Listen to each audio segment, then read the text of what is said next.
This is Tom Lee, editor-in-chief of NEJM Catalyst. Today, as one of our regular leadership conversations, we'll be talking with John Phipps, who is the Chief Care Transformation Officer at Inova, the Virginia-based delivery system. Now, Inova already has had a great reputation, and it's well-deserved. But as John will discuss, it's a work in progress. Like every organization in U.S. healthcare, it is evolving. It's trying to get better. It actually feels the need to transform. That's the work that John is helping lead, and we'll discuss with us today. So, John, before we get to that actual work, can you give the audience a quick description of Inova, both where it is coming from and how it's evolving? Yeah, sure, Tom. Thanks, and thanks for having me. So Inova is an interesting place. It's a community asset, private, not-for-profit health system. It's located entirely in Northern Virginia, so outside of DC, but inside the Beltway. It's based in Fairfax. There are 5 hospitals and the usual complement of health system stuff. So physician practices, surgery centers, all of that. Has a large medical staff of employed and independent physicians across the hospitals. Inova operates a medical school campus partnered with the University of Virginia, and Inova has training programs for residents and fellows, and a lot of them. So Inova's legacy is one of an aggregation of high-performing hospitals. A bunch of hospitals pretty close together that do a good job of caring for patients. And the evolution is towards a more integrated delivery system. So not only operating as one system across 5 hospitals, but operating as one system across all of their care delivery sites. And Innova's a high-performing place. So it's straight A's from Leapfrog for 10 consecutive reporting periods. It's the only large health system in America to have had every hospital recognized as 5 stars by CMS. We will soon have all 5 hospitals magnet designated. And, we're more recently proud of our progress in DE&I, health equity, and in the culture that we are creating and the outcomes that accompany it. So the transformation really was launched by our CEO, Stephen Jones. He's been at Inova for about 5 or 6 years. And he has been the one really driving this, evolution towards a even higher performing integrated delivery system. So your title is Chief Care Transformation Officer, and you It's gave us a made up title. you gave us an idea of what Inova is hoping to transform toward. But to make it more concrete for us, how is Stephen Jones going to be able to tell whether you're doing what your title suggests? Yeah, no, I appreciate the question. I get that question a lot. So the transformation is really transformation towards a more high performing integrated delivery system. So the transformation is a embodiment of the health system strategy, which is completely a clinical strategy. So Inova has said, look, our big plan is to deliver on this thing we call a care mandate. And at Inova, the care mandate is a people-centered, high reliability, high value, seamless system of care, which is a carefully worded, complex way of trying to briefly articulate what we think it would look like for us to get care delivery right. And it's not that care delivery is bad, because that's not the case at all, but it's inconsistently great. And so there are lots of opportunities, and the requirements for high performing health systems continue to change. So the bar is not set, it's moving. And so we think that the transformation involves changes in mindsets and culture and processes and a particular approach to care delivery. The mandate is people-centered because it includes patients and families as well as team members. High reliability because it includes safety, following best evidence, and a predictable experience. And seamless because healthcare is a process that is full of friction, and we're trying to remove it. and a system of care because we really want to integrate care delivery rather than being a bunch of component parts. But how we will know that we've transformed will really be a reflection of the elements of the mandate, but they really are hard outcomes. So it's, how are we doing on culturally with our team members? What is our culture of safety? What is their level of engagement? Are they sticking around? It's performance related to our patient's experience of care, all aspects of patient experience. And then it's the hard clinical outcomes. How are we doing caring for people with complex conditions and populations of people? So we measure the same, sort of clinical outcomes that most people measure, but then we also sprinkle in a good bit of the things that we think are process measures or that are highlighting some of our particular cultural work. Now, every time I talk with you, John, you say something that sticks with me for years afterwards. And this time, what's going to stick with me is the idea of going from inconsistent greatness to something approaching consistent greatness. And I think that we've got a lot of great people in healthcare, and Nova is full of them. And as individuals, many of them actually approach consistent greatness, but working collectively, I think every place in the country has a pretty big gap between what we do inconsistently, which is wonderful as a group, and where we would love to be. Now, can you summarize the background that prepared you for work as audacious as that? I know you started your career as an endocrinologist, and you are therefore comfortable with complex systems with subtle forces at work. But how did you go from endocrinologist to chief care transformation officer? Yeah, so I think I've been preparing for this stage of my career for my whole working life. So I was in clinical practice for over 20 years. I've done nearly every physician leadership role in 2 health systems and in a large independent specialty practice. And I've had the privilege of, building long, deep relationships with really smart people like yourself who have taught me a lot. And so I've learned from other people and I've learned from my experience. I've tried a bunch of stuff that has not gone well.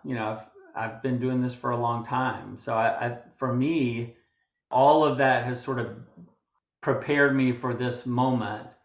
But mostly, I think I'm prepared because my passion aligns with my role. I mean, this is the stuff that I care about. I tell people, and I think it's annoying sometimes when you tell people how much you love your job, but I tell people that I'm the only person I know who spends 100% of their working time doing stuff that they care about.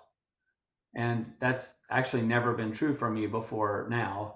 And so I think I'm just really fortunate to be in a place where I get to work on stuff that matters, but also the stuff that matters most to me. Well, that is a wonderful goal for any of us as individuals. Now, looking at the organization, let's focus on the cultural work. What are the actual goals for culture change that you are looking at to tell whether you're making progress in this very, very challenging area?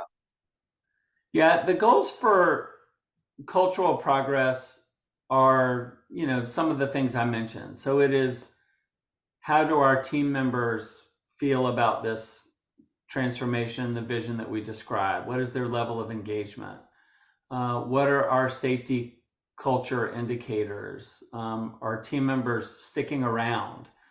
So all of the, maybe indirect measures of, how is our team doing and how much are they buying into this thing that we're trying to do?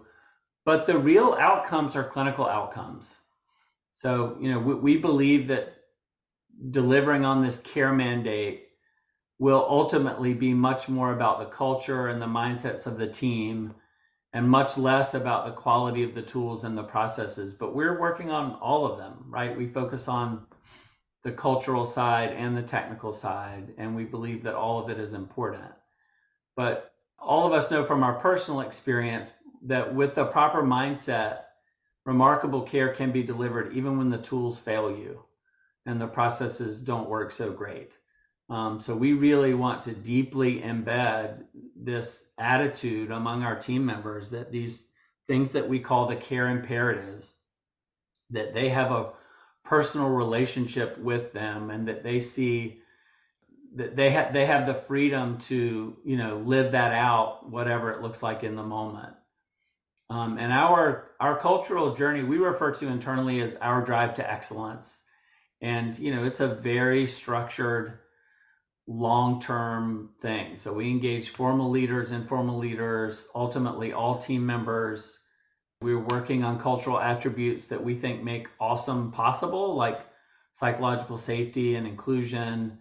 And we reach our frontline team members through transformation teams to advance the work. And cultural work is messaging and modeling. And so it's, talk about the stuff that matters to everyone all the time, help them understand and get excited about it, and help them to share that understanding and excitement with other people, rinse and repeat over and over. Well, messaging and modeling are great. And I also know that probably your nightmare and my nightmare is that we might look back on this period of our life and all we did was message and model and nothing changed, and no one imitated the model. How are you going about trying to make that nightmare less likely by actually making something happen, making imperatives feel like imperatives for the good people who are working so hard at Inova? Yeah, no, I appreciate that question, and you're right. That is a nightmare. So the work that we do within the operating model of the organization. So Innova is organized by sites of care and service lines. And the care transformation work engages the leaders of these areas and enrolls them not only in the cultural work, but also in the very specific initiatives, in support of this pursuit that we have of the mandate. And we have a coalition of support services, technology, informatics, quality, safety, patient experience, process improvement, who all partner with me to support the care transformation initiatives. And right now, we are working on moments that matter within care models for perioperative care. So things like a standard approach to pre-procedural optimization, peri-procedural glucose management, just very specific and granular aspects of a patient's journey, but important parts of it. We're working on the med-surg unit of the future, which includes how do we think about nursing documentation. We have launched a telenursing initiative. We're engaging patients in our what we call rounding excellence, and standardizing our approach to remote patient monitoring. We have launched a heart failure care model. So we have urgent heart failure clinics to avoid hospitalization and honestly avoid ER visits. Working on best evidence medication management and heart failure, care navigation, all of those things. So, we do the soft stuff like talking about purpose and joy and culture, and we do the technical stuff like standardizing how we do clinical improvement, how we build care models, and we measure all of it, right? So we measure whether we ask and capture what matters most to our patients, but we also measure likelihood to recommend. We measure mortality, readmissions, all of those things, and believe that this care transformation work ultimately drives progress on these outcomes that matter to patients and also matter to us. Well, can you give me one example of a specific initiative that may have actually moved a needle in a measurable way? Sure. So we have launched a comprehensive care model for depression, and there are different aspects of that care model, but one of them is depression screening. So we're committed to screening all of the patients who engage with our health system for depression on a routine basis, which typically is once a year. And since we have launched this work, we are approaching 250,000 screened patients. We've identified more than 4,000 patients with suicidal ideation and have arranged appropriate follow-up for all of them, as well as anyone else who has had a concerning screening result. So in our mind, the depression care model, the care transformation initiative, and the depression screening that we're doing is identifying patients in trouble, potentially saving their life. And that's a very tangible outcome of this work. Well, that's a wonderful project. It reminds me of a very early paper we had at NEJM Catalyst on the push for zero suicides in a community. Henry Ford did this work, and Justin Coffey wrote the paper. And it is adopting a radical quality goal like zero harm. In this case, it was zero suicides. And I won't be a bit surprised if that is a nuance that you adopt for this particular area and some other ones. Well, I want to thank you for your time. I really wanted you to come on, not because there's any one specific initiative that we wanted to focus on today, but to give our audience a feel for the work that you are doing, the overall portfolio as the Chief Care Transformation Officer. Inova and Healthcare is lucky to have you in this role, and I look forward to hearing more from you from time to time on how it's going and what is working and what isn't. Thanks so much, John. Thank you, Tom. I really appreciate it.